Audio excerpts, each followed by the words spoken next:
ready? Jan, here we are. I know you've waited for this moment since the World Championships and you were told you were in the Premier League. Does it all kind of feel real now?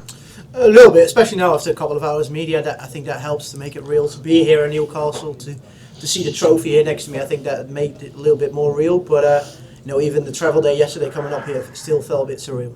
You talk about obviously all the media and so on. This is the first real experience of like a massive media day that you've had to do. Are you ready for all things like this? It's not just about what you do on the board now. It's all the stuff off of it. Yeah, of course I'm ready. I think it helps that my English is good enough to do this kind of stuff. It feels a little bit natural. Of course, it's after a couple of hours, it got a bit difficult in the second language. But it's good and it's part of the job, and I don't mind it at all. How is the game and the confidence after the Masters and coming in to this? The Premier League can be gruelling. We've seen it kill careers, but we've seen it also make careers. Whereabouts is your game at the moment? Yeah, it's in a very good place. Well, of course, the World Masters was a good tournament for myself, getting to the semi-finals again. Of course, the semi-final itself was a bit disappointing, but I think my game's in a good place. I feel very confident. I know it's going to be very tough, the Premier League, because I'm not used probably to losing this many matches as I'm going to in the next couple of weeks, and I think that will really define myself as a person as well, how I come back from that. But I'll be ready, and I'm really looking forward to it. Disappointed that Luke's broken the curse?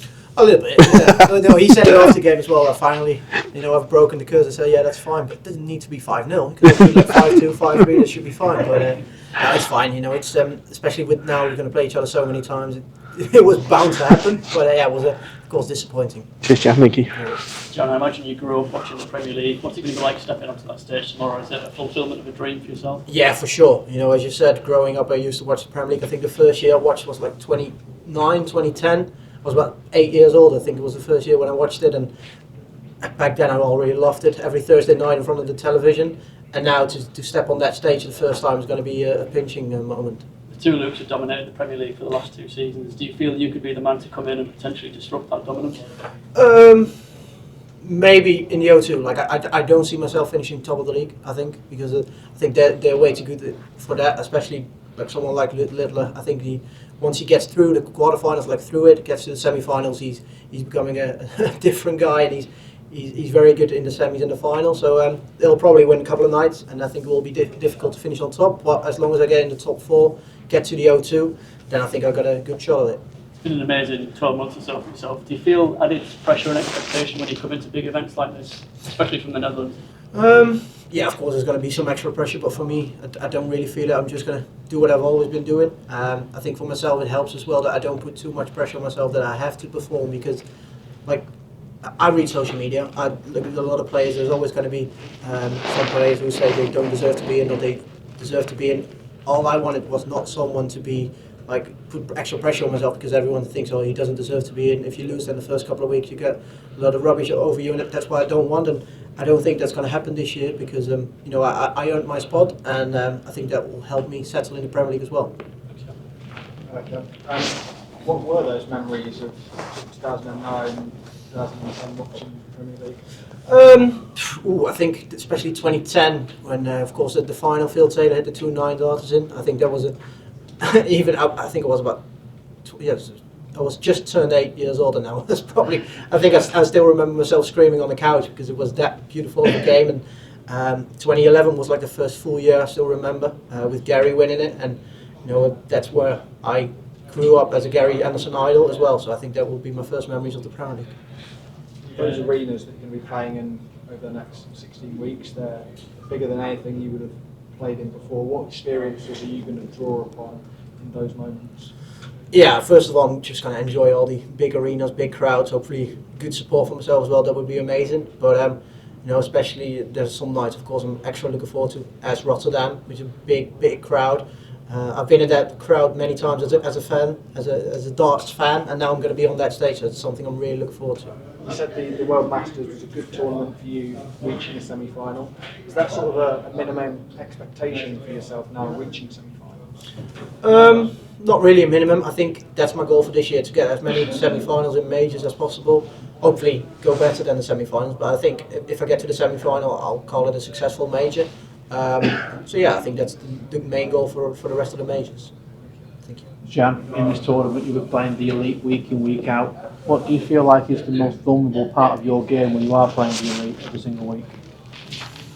That's a good question. I'm not really sure what my answer is there, but I know, especially if you play the elite week in, week out, you're going to lose a lot of games. And I think maybe seen it in the past, players won't play better in the rest of the tournaments because they lose so much in the Premier League. So I think that's something I need to be wary for. But I know as well that I can beat all the players. I've done it before. All the players in this tournament, I've beaten them before, so I know what it's like. Especially in the best of 11, anything can happen. So that's what I'm hoping for. You mentioned before that you've been doing a lot of media today in English. How important is it for a player who wants to get in the Premier League to have a good grasp of English? Because we've seen a lot of controversy around Knoppert missing out, and his English is not the best. I know Jose was in the Premier League, but that was in COVID times. How big of a factor could someone having a good grasp of English be for getting into the Premier League? I don't think it should be a factor. I think if you're good enough, you're good enough. It doesn't matter if your English is good or not good. I think it's in the end we're still dart players, and I think if you're a fantastic dart player, you should be in. But on days like this, it does help that your English is good enough to give these kind of interviews, to do it for hours, to not tire yourself out in that kind of way. So I don't think it should limit someone's spot in the Premier League. And we've seen in previous years when people are making their debut, thinking Gavin Price, Michael Smith, their first year is really, really tough for them, it's hard. But we've always said the past 18 months, 2 years, that your mindset for someone you're so young just seems so mature and so great, years ahead of you. How important is that going to be if it doesn't go your way opening week, 2 weeks, to plough on and really keep that strong mindset moving forward? Very important, yeah, because as I said before, I'll lose a lot of games, but hopefully I'll win some as well. But it's something you really need to be aware of, that you're going to lose more games than you used to. But also, like in the other tournaments, you still got Player Championship, Euro Tours, the UK Open is coming up. These are very important tournaments as well, and I want to get confidence from this Premier League. I want to perform like I have done in the past 1-2 years on these stages as well, in these big crowds, and then I think I should be doing well. Jan, good luck. Hi, Jan. You're obviously it's your debut Premier League campaign here. How special will it be to walk out into that arena tomorrow? And are you expecting the unexpected?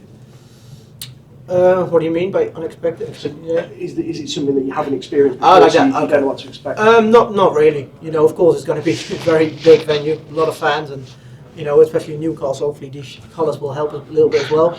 But hopefully it's going to be great. And as soon as I walk on, I'm just going to enjoy the walk on, maybe even the first leg, and then afterwards, of course, it's game time. Especially against Luke Littler, you can't be enjoying it too much because you need to be on top of your game, and even then it might not be enough. But I'm just going to enjoy all the big crowds, and we'll see what we can do. And it is a repeat of the World Final, and you've met in the World Series as well since then with Luke Littler. How determined are you to put the win on your side this time?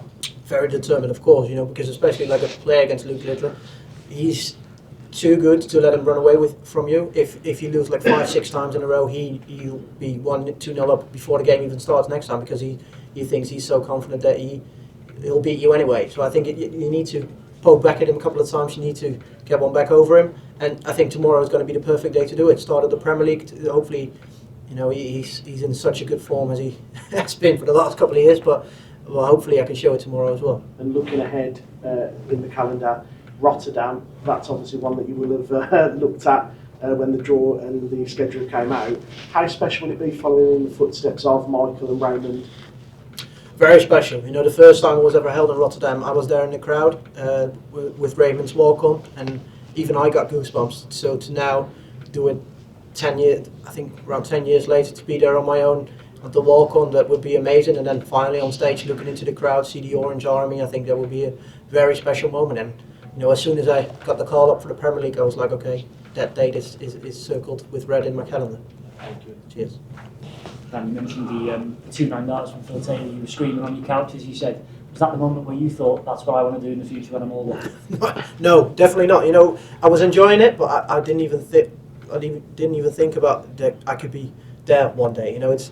I was just enjoying that moment. I was enjoying all the darts I was watching back then, Premier League, World Championships, all the other tournaments, and I didn't even think about playing darts on my own. My dad used to play, but only at home, not even competitions. So as soon as I saw there was a competition going on, and at my football club, I participated, and then once the ball started get rolling, started to play more tournaments, I was like, okay, yeah, this is my dream. And as you got older, was there a certain point where you realised not only I want to do this, but I can do this? I think when I was about 12, 13 years old, I was like one of the better players of my age category in the Netherlands, but I wasn't the top. I wasn't, especially in the youth, like, for example, I never played in the youth Dutch team.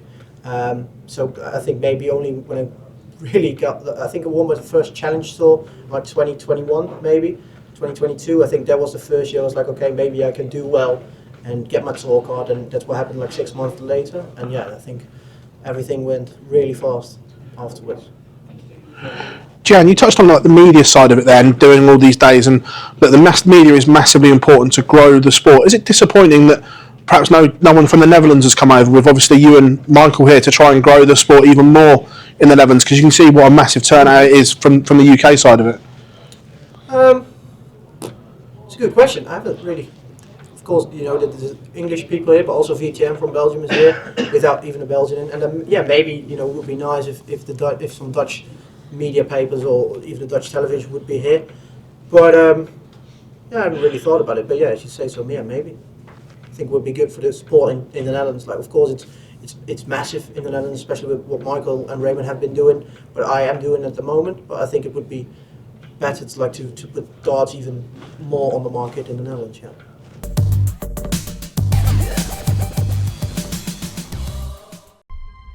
To change your